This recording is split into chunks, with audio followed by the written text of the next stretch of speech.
If you have more friends than you need, then just keep scrolling. Don't pay attention to this video. But for most of us, we don't have more friends than we need. In fact, humans have a need for companionship. It helps us to celebrate our joys, helps us to deal with our sorrows, and that friendship is a precious commodity. But studies indicate that people don't continue to make friends at the same rate throughout their entire lives. In fact, many people stop making real friends after high school. Now, sometimes we get along well with somebody at work, or maybe we have Facebook friends.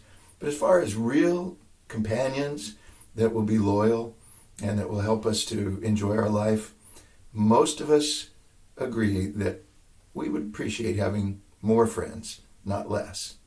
So here's some tips. In fact, here's 3 suggestions on how we can do a better job of having friends in our lives. And the overall thought behind it, the principle for all 3 of these points is be the friend that you wish that you had. So the qualities that you want in a friend, go ahead and be that person. So tip number 1 is identify the qualities that you hold in high esteem. And you can do that by meditating. What are the things that I appreciate about the friends I have now? Or what are the qualities that I'm really missing? And you might include things like loyalty, honesty, respectfulness. Make a list of as many of those qualities as you can think of that you prize. And then here's what you do with that list. Make it a study of how to be the epitome of each of those qualities. So let's say you value loyalty. Study loyalty. Become the most loyal person that you know. If it's respectfulness, really learn what respectfulness involves. Learn what to avoid so that you don't accidentally become disrespectful. And then as you begin to manifest those qualities, here's what's going to happen.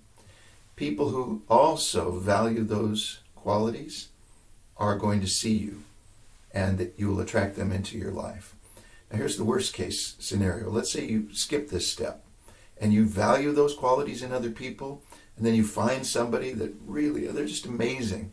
The person is honest, and they're loyal, they're funny, they're respectful, they're responsible, all the things that you value, and then they get to know you, and they don't want to be your friend. And why?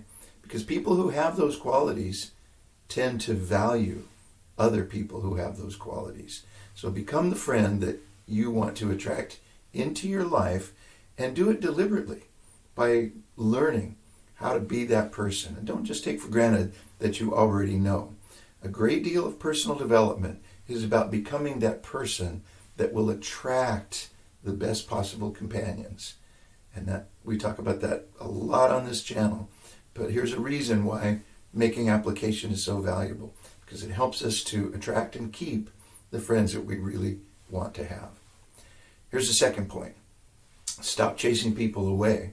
Now, how do we do that? What are the things that cause people to be repelled, even good companions? Well, make a list of that too. Make a list of the behaviors that you don't appreciate in other people. And it might include things like people talking behind your back. If you don't appreciate that, stop talking behind people's back. Say only things you don't mind saying to their face. Here's another one. Don't scold. Now, we all want to help people to change and to be better, but scolding doesn't really serve us well. And the problem with it is, even if we make our case that, hey, the way you behaved was bad, we haven't made the person enjoy our company. So a better way than scolding is to set an example. And so those quality people that we've drawn into our lives, even if they still have some flaws, they're going to see how we behave in situations. And gradually, they're going to want to become more like us. So scolding might seem like the efficient way to do it, but it actually damages what we're trying to accomplish. How about this one? Complaining. Now, to be fair, we all need to be able to have somebody to talk to about the things that go wrong in our lives. So legitimately venting to a close friend, that's part of the value of friendship. But what if we do it too much? What if we just become known as complainers? And then all of a sudden our name pops up on the caller ID.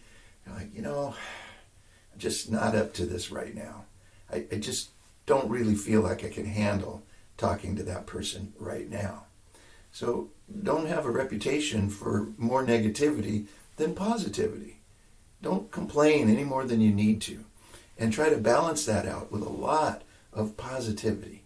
A lot of things where you're complimentary and you're telling stories that are encouraging and upbuilding. See, that'll offset any negativity that you might need to bring into the friendship. Here's another one. Over-promising and under-delivering. And we've probably all done it, but we don't appreciate it when other people do that for us, do we? They say, hey, let me borrow your car and I'll detail it. I'll bring it back to you in better condition than, and then later, I meant to get your car detailed, but I pulled through the car wash. See, over-promising and under-delivering is a way to set up bad feelings. People start to see you coming and realize, oh yeah, he's going to tell us all these things he's going to do, but he's probably not going to be able to fulfill the promises. So how about this instead? Work on under-promising. Don't say more than you can deliver. In fact, try to be cautious so that it'll be easy for you to do more than you promised to do. And you're going to find that helps to attract into your life the kind of friends that you really want to have. You want to be that person first. And then here's another area. This is point number 3. It's be willing to sacrifice. Now, sacrifice is something we don't really like. In fact, never before have people felt as bad about paying full price for anything as they do today. So everybody's always trying to clip coupons or get something on sale to be able to get the thing they want, but without having to pay the price for it. But for friendship, don't try to get a discount friend, because a discount friend is not as valuable as what you really want. So how would we perhaps have to sacrifice in order to get that friend? Well, things like giving of our time. So let's say you get a call from a friend and they say, hey, do you have a minute to talk? Now you've got a choice, because if you say yes, you're going to end up sacrificing something. Maybe you won't get as many things done as you wanted to that day.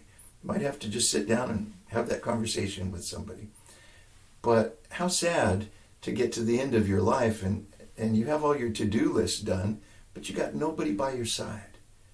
You see, go ahead and pay the price that friendship costs, which may mean that we don't get as much done, or maybe some of the things that we were doing for our personal satisfaction are compromised or delayed.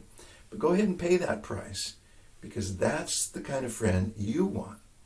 You want somebody that when you call and say, hey, can I talk to you for a minute? And they don't say, why don't you just leave it on my voicemail and I'll get back to you when I can. See, go ahead and pay full price for the friends that you value. So unless you just really don't want friendship, which I suppose there are people like that, realize the fact that every friend you have is precious. If you lose one, you can't just go get another new old friend. So take good care of the ones you have. And maybe someday we'll be able to order a mail order friend on Amazon. Maybe we'll be able to get artificial intelligence that fills in the gaps. But until then, remember, if you want to have a satisfying life, if you want to be able to multiply your joys and diffuse your sorrows through friendship, be the friend that you want to have.